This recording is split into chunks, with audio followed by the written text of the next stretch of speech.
Olá, meus queridos, tudo bem? Sejam muito bem-vindos aqui no canal. Como vocês já sabem, eu sei que vocês já sabem, eu sou o Matheus Schmaelter e hoje eu vou responder a pergunta que mais me fazem, ou uma das perguntas que mais me fazem nesse mundão da internet, que é: por onde começar a ler Kierkegaard?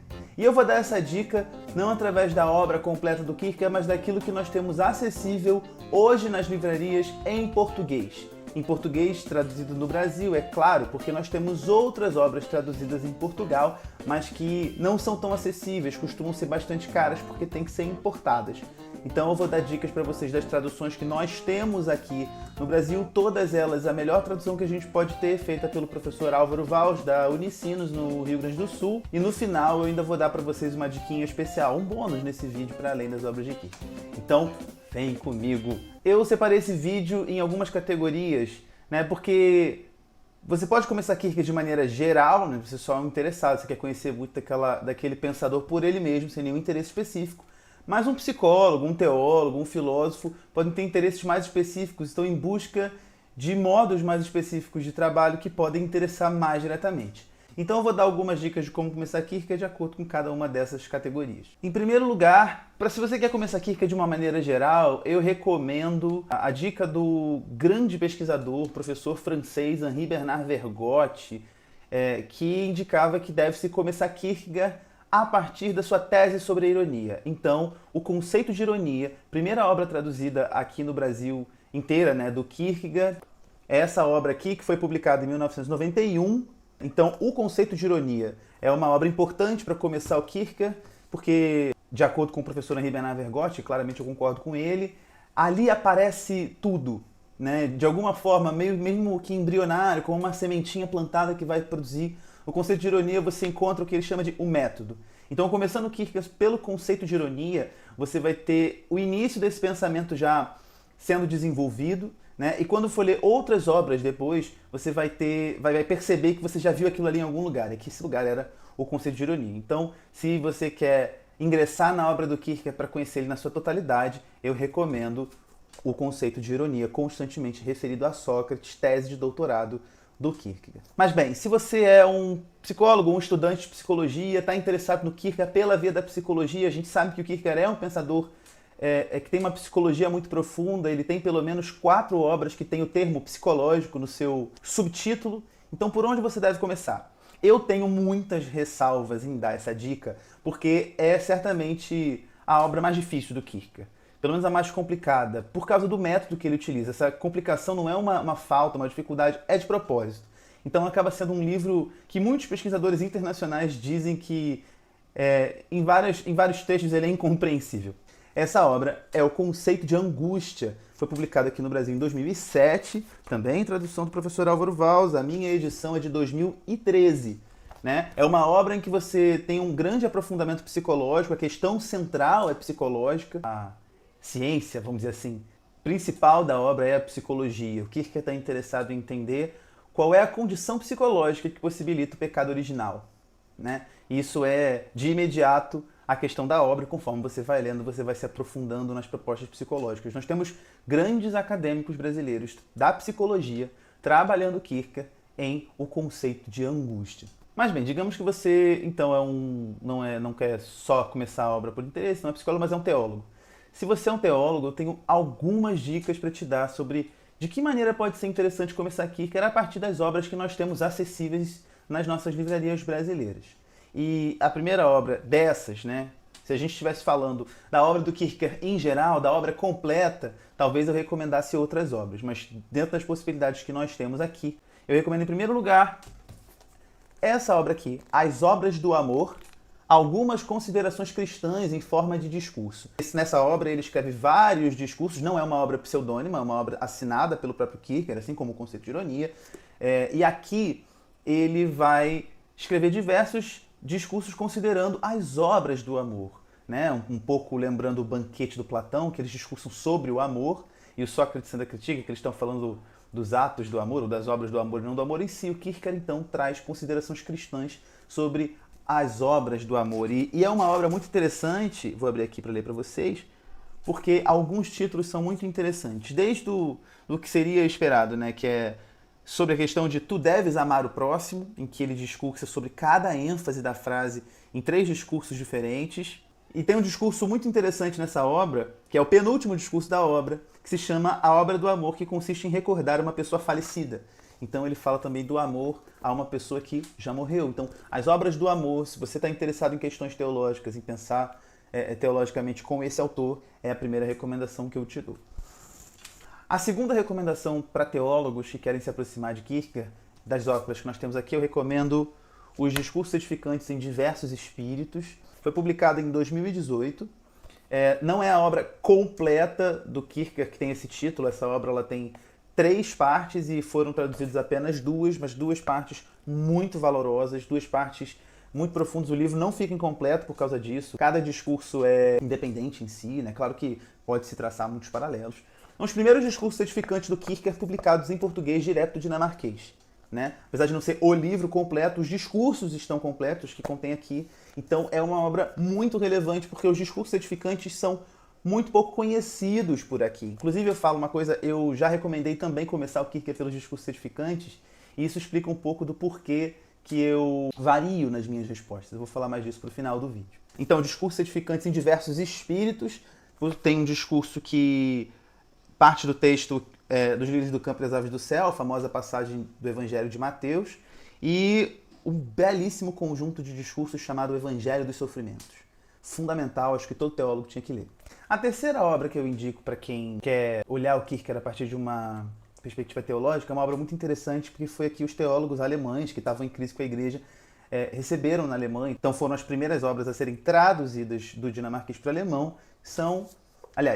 É a obra O Instante. Essa obra ela tem os últimos escritos do Kierkegaard, foram 9 fascículos de uma revista que ele mesmo publicava, mais um fascículo que ele não publicou porque ele morreu antes, mas já estava completo, que eram escritos polêmicos contra a igreja, né? A maioria das pessoas sabe que Kierkegaard foi um grande crítico da cristandade, né? Da cultura cristã, da igreja oficial da Dinamarca, que era a igreja luterana, e aqui nessa obra a gente tem o ponto alto da polêmica de Kierkegaard contra a igreja no final da vida, em 1855. E nessa obra, além dos 10 fascículos do Instante, tem mais 2 textos que são Como Cristo Julga a Respeito do Cristianismo Oficial, também um artigo polêmico, e um discurso edificante chamado A Imutabilidade de Deus. Então, se você quer ver como eram as críticas do Kierkegaard à igreja, se essas críticas fazem sentido ou não, se elas têm fundamento ou não, eu recomendo vivamente O Instante. Também, se você estiver em crise com a igreja e quiser dar uma lida, O Instante é uma obra fundamental. Kierkegaard virulento, debochado, crítico, como se encontra em partes no restante da obra, mas nessa aqui tá incrível, uma comunicação direta, um texto relativamente fácil de se entender. Por fim, dentro do meu campo mais específico, quem deseja ler Kierkegaard a partir da sua filosofia, né? Quer ver como é que ele argumenta filosoficamente, as críticas que ele faz ao sistema hegeliano, à filosofia especulativa.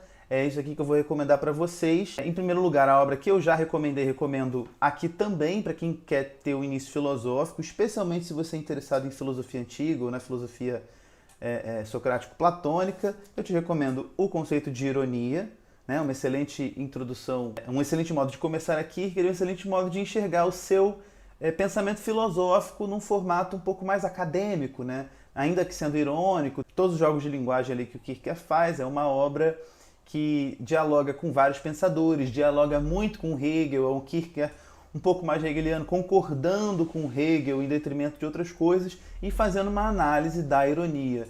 Na primeira parte de Sócrates, especificamente, como Sócrates é o fenômeno, né, a personificação da ironia, e como é que a ironia aparece também nos filósofos românticos alemães, Fichte, Schlegel, Tieck, Solger, e outros mais que podem ser que apareça por ali. O Kierkegaard está então analisando a ironia tanto em Sócrates quanto na modernidade a partir do romantismo alemão. E a segunda obra que eu recomendo é o pós-escrito conclusivo não científico As Migalhas Filosóficas. Uma obra que nós temos uma tradução para o português, mas ela está fora de edição, por isso que eu não estou citando ela aqui. É uma obra bem pequenininha, de 150 páginas, mas isso não faz com que a leitura do pós-escrito seja incompleta de alguma forma. Seria melhor mas o pós-escrito é um grande desenvolvimento filosófico do Kierkegaard, onde muita coisa vai aparecer ali. É como se esse pseudônimo que escreve a obra, o Johannes Climacus, ele está fazendo uma grande reflexão sobre os principais problemas que o Kierkegaard tratou,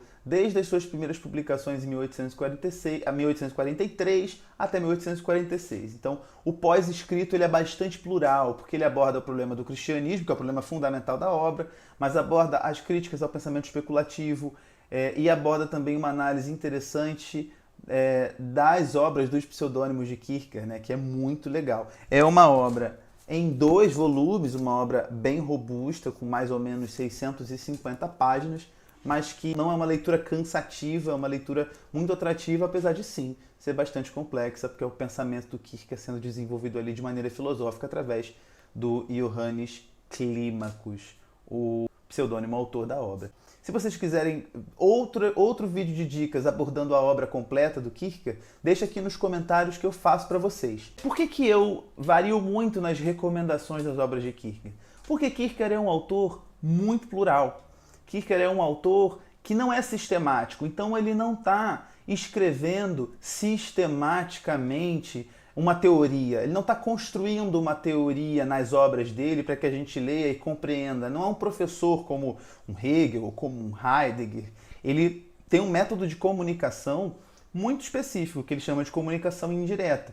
Então, dentro dessa comunicação indireta, cabem os pseudônimos, que vão assumir uma persona que não necessariamente representam a personalidade do Kierkegaard, para atrair as pessoas a pensar de uma determinada maneira por si mesmas. Então, as obras pseudônimas fazem parte dessa comunicação indireta, são obras que têm um recurso literário muito forte. É muito difícil recomendar por onde começar Kierkegaard, porque vai depender do que eu fiz aqui, muito do seu interesse, vai depender do que você tem acesso ou não, e de qualquer maneira, em qualquer lugar que você começar, tanto a dificuldade quanto a atração vai ser a mesma. A ressalva que eu faço é talvez o conceito de angústia. O conceito de angústia pode desanimar um pouco as pessoas, porque é realmente um livro difícil, dá uma impressão de que Kierkegaard é um autor difícil.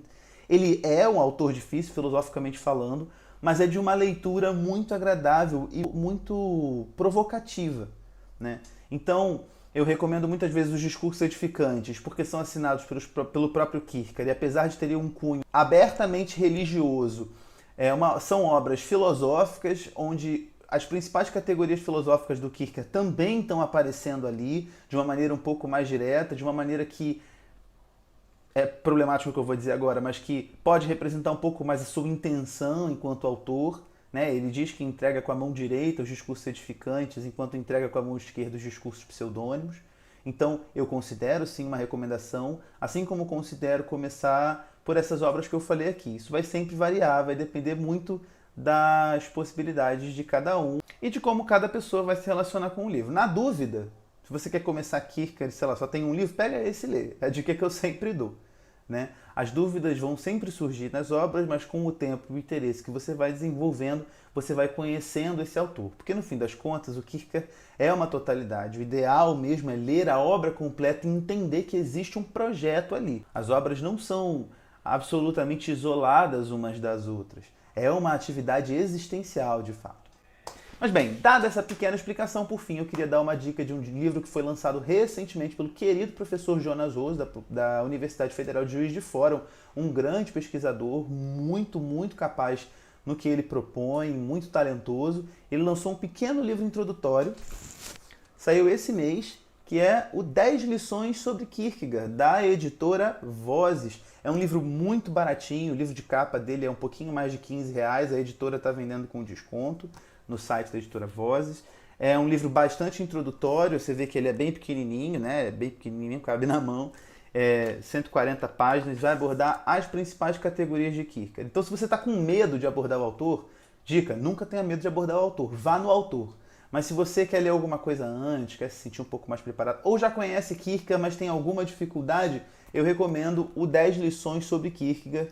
É uma obra bastante interessante que eu acho que vai fazer um rebuliço por aí para quem está querendo começar a ler Kierkegaard. E é isso, meus queridos. Muito obrigado quem ficou até aqui ao final. Não se esqueça, se você não é inscrito, de se inscrever no canal, clicar no sininho para receber as notificações. Deixa um comentário aqui com dicas, com um elogio ou com reclamação também. Como é que a gente pode melhorar? Que temas vocês querem me ouvir falando por aqui? E não se esqueça que eu tenho uma parceria com a editora Liberars, editora que publicou 2 dessas obras que eu recomendei para vocês, O Instante e os Discursos Edificantes em Diversos Espíritos. Nós temos uma parceria em que, com o cupom Existencial30, que a Carol vai colocar aqui em algum lugar, você tem 30% de desconto no catálogo da editora, nas compras pelo site da editora Liberars, e lá tem uma porção maravilhosa de livros, de pesquisas acadêmicas profundas sobre Kierkegaard. Então dá uma olhada no site da editora Liberars. Já tem um vídeo aqui no canal comentando um desses livros, vou ter outros. E é isso. A gente se vê. Até a próxima. Tchau, tchau.